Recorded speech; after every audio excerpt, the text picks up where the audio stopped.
ഇപ്പോൾ ഈ മുഖ്യമന്ത്രി പറയുന്ന വയനാട് ദുരന്തത്തിൻ്റെ കണക്കുകളെ സംബന്ധിച്ച് ലോകത്തെ മുഴുവൻ തെറ്റിദ്ധരിപ്പിക്കാൻ മാധ്യമപ്രവർത്തകർ മുൻകൈയെടുത്തു.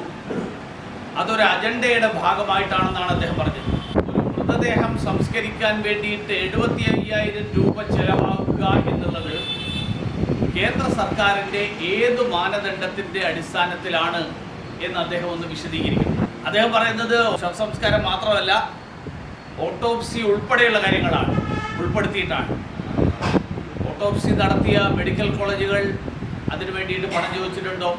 ഈ മൃതദേഹങ്ങൾ സംസ്കരിച്ചിട്ടുള്ള ക്രൈസ്തവ ഇസ്ലാമിക പള്ളികളും സേവാഭാരതിയും ഒക്കെ ഈ മൃതദേഹങ്ങൾ സംസ്കരിക്കുന്നതിന് വേണ്ടിയിട്ട് പണം ചോദിച്ചിട്ടുണ്ടോ?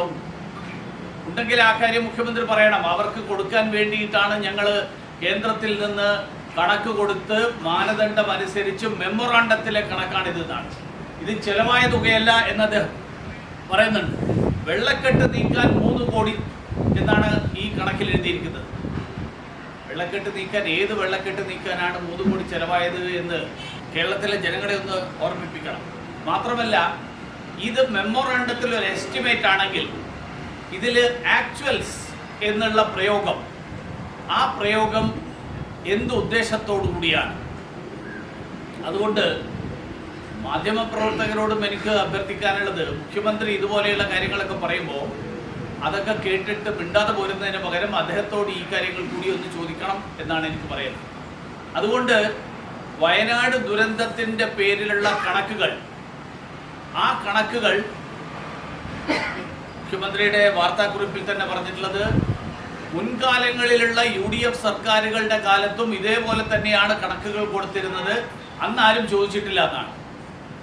എന്ന് പറഞ്ഞാൽ അതിനർത്ഥം ആ കാലത്തും വെട്ടിപ്പ് നടന്നിരുന്നു, ഞങ്ങളും അതുപോലെ വെട്ടിപ്പ് നടത്താൻ പോകുന്നു, നിങ്ങൾ എന്തുകൊണ്ട് അന്ന് ചോദിച്ചില്ല എന്നാണെങ്കിൽ ഇന്ന് കേരളത്തിലെ ജനങ്ങൾ കൂടുതൽ തിരിച്ചറിവോടുകൂടി ഈ കാര്യങ്ങൾ ചോദിക്കാൻ മുന്നോട്ട് വരുന്നു എന്ന് മാത്രമേ എനിക്ക് മുഖ്യമന്ത്രിയോട് പറയാനുള്ളൂ. ഈ കണക്കുകളുടെ കാര്യത്തിലുള്ള ദുരൂഹത ഇപ്പോഴും മുഖ്യമന്ത്രി നീക്കം ചെയ്തിട്ടില്ല. ഈ പറഞ്ഞിട്ടുള്ള കണക്കുകൾ ഏത് മാനദണ്ഡത്തിൻ്റെ അടിസ്ഥാനത്തിലാണ്? പണ്ട് മുതലേ ഇങ്ങനെയാണ് കൊടുത്തുകൊണ്ടിരിക്കുന്നത്, യഥാർത്ഥ ചെലവുമായിട്ട് ബന്ധമില്ലാത്തതാണ് കൊടുത്തുകൊണ്ടിരിക്കുന്നത്, അതുകൊണ്ടാണ് ഞങ്ങൾ കൊടുക്കുന്നത്, വിദഗ്ധന്മാർ തയ്യാറാക്കുന്നതാണ്, മന്ത്രിമാരല്ല. ഇവിടെ ആരും പറഞ്ഞിട്ടില്ല മന്ത്രിമാർ തയ്യാറാക്കുന്നത്. പക്ഷെ വിദഗ്ധന്മാർ തയ്യാറാക്കുന്നത് അതിൻ്റെ പ്രയോജനം ആർക്ക് വേണ്ടിയാണ്? ആർക്കാണ്? വിദഗ്ധന്മാരായിട്ടുള്ള ചില ആളുകളെങ്കിലും ഈ മന്ത്രിസഭയുടെ ചെലവിൽ ഈ നാട്ടിലെ ജനങ്ങളെ കൊള്ളയടിക്കുന്നുണ്ടെങ്കിൽ ആ കാര്യവും പുറത്തു വരേണ്ടത് ആവശ്യമുണ്ട്.